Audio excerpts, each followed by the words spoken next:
আমরা চেষ্টা করছি, আপনারা সবাই জানেন যে আমাদের মাননীয় প্রধানমন্ত্রী যিনি চেষ্টা করছেন এইভাবে মানুষকে, দেশের মানুষকে তার কাছাকাছি চলে গিয়ে তাদের সঙ্গে গিয়ে তাদেরকে উজ্জীবিত করে ঠিক তার পিতার মতোই, শহীদ প্রেসিডেন্ট জিয়া রহমান সাহেবের মতোই মানুষকে সংগঠিত করে দেশকে বিনির্মাণ করবার কাজ করছেন।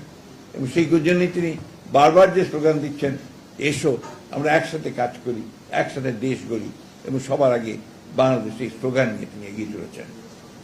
প্রফেসর ইমাজুদ্দিন আহমেদ সাহেবরা সেই মানুষ যারা নিজের জন্য কোনো কিছু চিন্তা করেনি। আমি যখন তার ইউনিভার্সিটির পেছনে ওটা কাটাবানে বাসায় যেতাম, দেখতাম যে কি সহজ সরল একটা জীবন, কি সাধারণ একটা জীবন, অথচ একটা অত্যন্ত উঁচু মনের একটা মানুষ। তার জীবনের সমস্ত দর্শন নিয়ে তিনি কাজ করেছেন এই দেশের মানুষের মুক্তির জন্য, এই দেশের কল্যাণের জন্য। আমরা আজকে অনেকগুলো কথা প্রশ্নের সম্মুখীন হচ্ছি। তার মধ্যে সবচেয়ে বড় প্রশ্ন যে এসছে আজকে, আমার অত্যন্ত সাংবাদিক বন্ধু আমাদের, আমার ঘনিষ্ঠতা এই পথেই।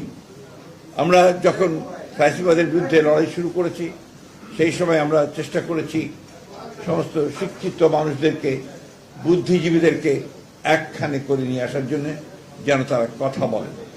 এবং সেটা প্রফেসর ইমাজুদ্দিন সাহেবের বাসাতেই হাই শিকদার সাহেব যেটা বললেন, যে অনেকগুলো আমরা সভা করেছি। সেই সভায় আমরা সকলকে একত্রিত করে আমরা চেষ্টা করেছি বিভিন্ন বিবৃতি এবং সভার মধ্যে দিয়ে সেই কাজ থেকে এগিয়ে নিয়ে যাওয়ার জন্য। প্রফেসর ইমাজুদ্দিন সাহেব সত্যিকার অর্থেই একজন প্রকৃত গণতন্ত্র মানা মানুষ ছিলেন, লিবারেল ডেমোক্রেসির প্রবক্তা ছিলেন তিনি। একজন অসাধারণ রাষ্ট্রবিজ্ঞানী এবং একজন অসাধারণ দেশপ্রেমিক ছিলেন প্রফেসর ইমাজুদ্দিন আহমেদ সাহেব। আমরা যারা তার সংস্পর্শে এসেছিলাম, আমরা কখনোই তাকে ভুলতে পারবো না। আমাদেরও এখন অনেক বয়স হয়ে গেছে। আমি কিছুদিন আগেই যেটা আমার মনে হলো যে প্রায় 6-7 বছর যারা আমাদের পথ দেখিয়েছেন, তাদের অন্যতম ছিলেন প্রফেসর ইমাজুদ্দিন আহমেদ সাহেব। তার 8 বছর না, কত বছর, 6 বছর হলো তিনি আমাদের কাছ থেকে চলে গেছেন। এবং আমরা যারা এখন প্রায় 80-র কাছাকাছি অথবা 80 অতিক্রম করছি, যেমন প্রফেসর আনোয়ারুল্লাহ চৌধুরী সাহেব করেছেন, আমরা খুব বেশি দিন আমরা কাজ করতে পারবো না, বা এই পৃথিবীতে আমরা থাকবো না।